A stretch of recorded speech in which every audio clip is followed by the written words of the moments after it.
Hello दोस्तों, एक बार फिर से आपका स्वागत है आपके YouTube channel Gopal study studio में।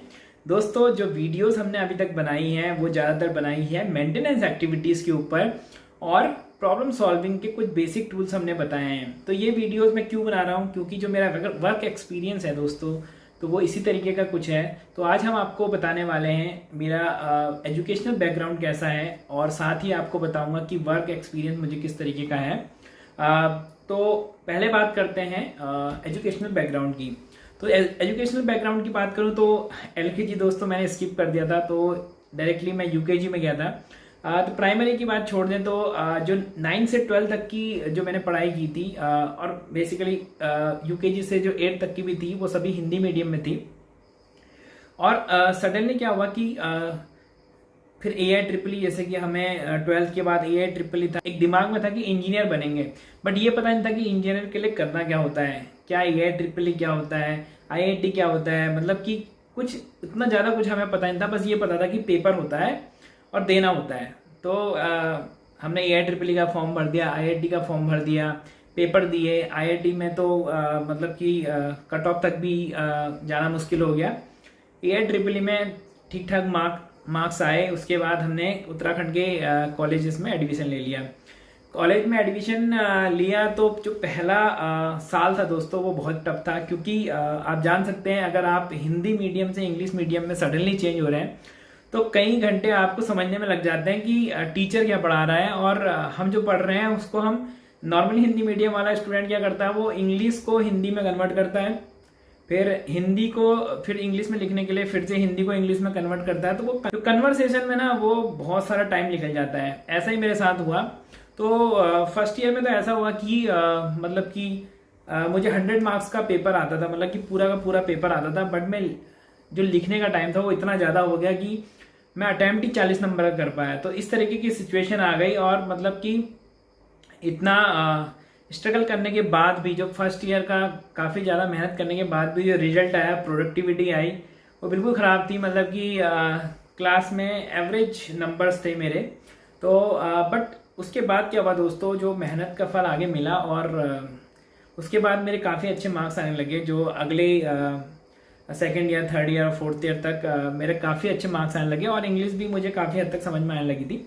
इंग्लिश में मैं ऑलरेडी वीक था पहले से ही, तो इंग्लिश मेरा एक्चुअली फेवरेट सब्जेक्ट नहीं था। मैथ्स मेरा फेवरेट सब्जेक्ट था और हर समय मैथ्स में मेरे हाईएस्ट मार्क रहते थे। तो मैथ्स का काफ़ी अच्छा एडवांटेज भी मिला। जहाँ जहाँ पे मैथ्स आई, फिजिक्स आई, वो मेरे मतलब बेस्ट सब्जेक्ट थे। उसके बाद बात आई प्लेसमेंट की। तो प्लेसमेंट भी उसमें इन्फोसिस, विप्रो, कई IT कंपनीज भी आई थी और जाना तो हमें लेकिन कोर मैकेनिकल में था। वो एक दिमाग में था कि भैया कोर मैकेनिकल में ही जाना है। तो IT में दे दिया इंटरव्यू, ऐसे ही दे दिया इंटरव्यू। उसके बाद सिलेक्शन भी नहीं हुआ। हाँ, फिर एक ऑटोमोटिव कंपनी आई तो वहाँ पे सिलेक्शन हो गया और काफ़ी फिर सिलेक्शन होने के बाद तो ऐसा हो जाता है, मतलब कि दिमाग थोड़ा सा ऐसा हो जाता है, शांत हो जाता है, टेंशन थोड़ी कम हो जाती है। तो काफ़ी इन्जॉय किया हमने जो लास्ट ईयर था। गेट की प्रिपरेशन भी कर रहा था बट वो हल्की पड़ गई क्योंकि सिलेक्शन हो गया था तो थोड़ा सा उधर से दिमाग हट गया। तो उसके बाद हमने ज्वाइन कर ली कंपनी। 2013 में हमने ज्वाइन कर ली कंपनी। तो वहाँ पे जो एक्सपीरियंस था, जो कंपनी का एक्सपीरियंस होता है तो बहुत डिफरेंट होता है। वहाँ पे जो डिपार्टमेंट्स होते हैं वो नाम ही नहीं सुने थे कभी कि मेंटेनेंस क्या होता है, प्रोडक्शन डिपार्टमेंट क्या होता है, सोर्सिंग डिपार्टमेंट क्या होता है। बस लेना था कुछ, मतलब कि कुछ आसपास मिल जाए घर के तो वही ले लो। तो इसी तरीके से एक डिपार्टमेंट मिल गया। उस समय मेंटेनेंस हमें डिपार्टमेंट मिल गया। मेंटेनेंस के बारे में भी कुछ ज़्यादा पता था नहीं, बस ये सोचते थे कि बस मेंटेनेंस है तो वो रिपेयरिंग का काम करते होंगे। तो इस तरीके का कुछ दिमाग में था। तो मेंटेनेंस मिला। स्टार्टिंग में वहाँ पे भी काफ़ी स्ट्रगल था, मतलब कुछ पता ही नहीं था। तो इनिशियली डिमोटिवेट सा हो जाता है इंसान की कुछ, मुझे तो कुछ पता ही नहीं है, आगे सामने वाला बंदा है वो कितना एक्सपर्ट है और ये सब चीज़ें कर रहा है, तो वो ज़्यादा डिमोटिवेटिंग होता है। तो बट उनसे डिमोटिवेट होना नहीं है, ऑब्जर्व करना है चीज़ों को। ऑब्जर्व मैंने भी किया और काफ़ी हद तक फिर मैं धीरे धीरे लर्निंग करने लगा। लर्निंग फेस मेरा काफ़ी अच्छा था और जो मुझे रिजल्ट्स आने लगे, मेरी प्रोडक्टिविटी जो इम्प्रूव होने लगी वो करीब 1.5-2 साल में प्रोडक्टिविटी आने लगी थी काम करने की, क्योंकि इनिशियली जो काम कर रहे थे उसका कोई रिजल्ट नहीं आ रहा था, जस्ट एक मेहनत कर रहे थे, बस प्रोडक्टिविटी जीरो थी, मतलब कि जीरो के बराबर ही थी। बट जैसे जैसे आपने मैनुअल्स पढ़े, जैसे कि हमारी मेंटेनेंस में क्या होता है, नॉर्मली मैं मशीन शॉप मेंटेनेंस में था, तो मशीन शॉप मेंटेनेंस में क्या होता है कि मेरा जो एक्चुअली पूरा एक्सपीरियंस जो है मशीन शॉप मेंटेनेंस का ही है।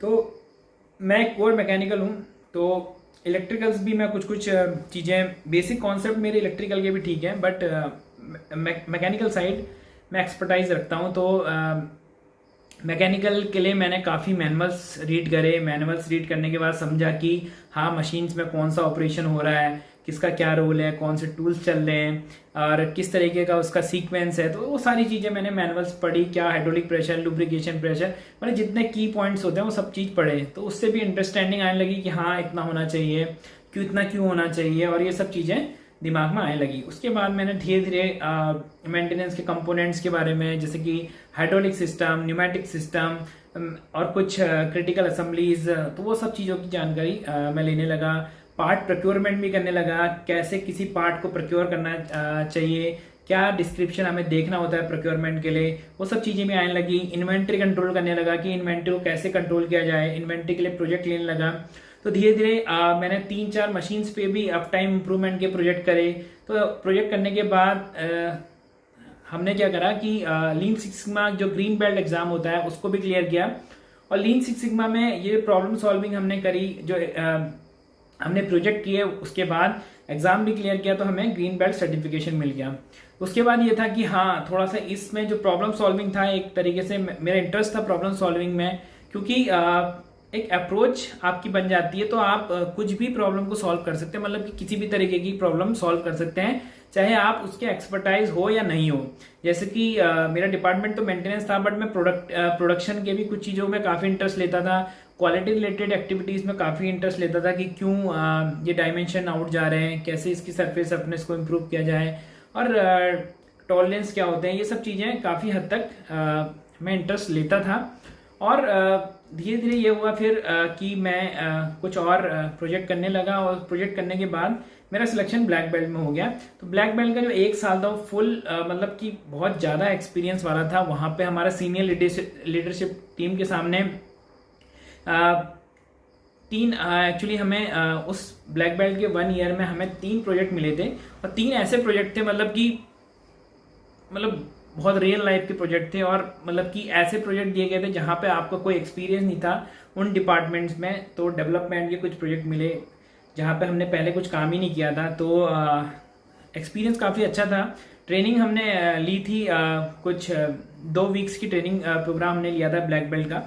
तो बेसिकली मैं ब्रीफ आपको बता दूं कि ब्लैक बेल्ट में दोस्तों ये होता है कि प्रॉब्लम सॉल्विंग का एक स्टेप, मतलब ग्रीन बेल्ट पहला, जैसे येलो बेल्ट, ग्रीन बेल्ट और ब्लैक बेल्ट और मास्टर ब्लैक बेल्ट, इस तरीके के स्टेप्स होते हैं प्रॉब्लम सॉल्विंग के। जितनी ज़्यादा प्रॉब्लम सॉल्व मतलब कॉम्प्लेक्स होती जाती है प्रॉब्लम, उतना ही मतलब ये बढ़ते जाता है कि ब्लैक बेल्ट और ज़्यादा कॉम्प्लेक्स प्रॉब्लम को सॉल्व करेगा, मास्टर ब्लैक बेल्ट उससे ज़्यादा कॉम्प्लेक्स प्रॉब्लम आएगी तो मास्टर ब्लैक बेल्ट की हेल्प लेंगे। तो इस तरीके से ये चीज़ें चलती हैं। तो ब्लैक बेल्ट हमारा एक्चुअली सक्सेसफुल रहा। 3 प्रोजेक्ट हमने जो करे वो काफ़ी अच्छे थे, मतलब जो एक्सपीरियंस हुआ काफ़ी अच्छा था। हमने सप्लायर विजिट किए, वहाँ पे टीम्स में बात करी, जो मतलब जहाँ पे डेवलपमेंट हमने करवाया था, कोई पार्ट डेवलपमेंट करवाया था, तो उन्हीं लोगों की जो एक्सपर्टीज थी, मतलब कि उन्हीं वो जो वहाँ पे लोग थे वो काफ़ी रिच एक्सपीरियंस के थे, बट उन लोगों को भी एक लीडर की तरह गाइड करके चलना, वो मेरे लिए बहुत ही अच्छा सीखने का पॉइंट था वहाँ से।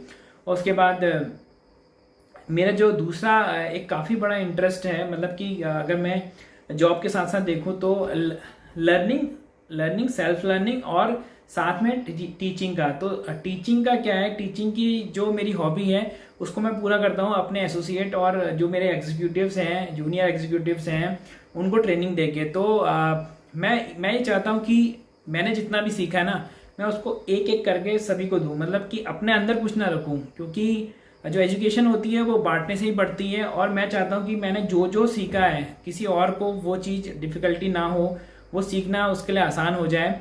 तो इसीलिए मैंने इसी पर्पज़ से ये आपके लिए एक यूट्यूब चैनल भी बनाया है, जहाँ पे मेरी जो लर्निंग है मैं उसको यूट्यूब के प्लेटफॉर्म की मदद से आप सभी को भेजता हूँ, ताकि मेरे जो कुछ एक्सपीरियंस है वो आप सीख पाओ और अपनी जगह जहाँ पे अगर आपका यूज़ है तो आप उसको लेके आगे बढ़ो। तो ये था मेरा एक इंट्रोडक्शन। तो आगे मिलेंगे एक नई वीडियो के साथ, तब तक के लिए इजाज़त दीजिए। नमस्कार, जय हिंद, जय भारत।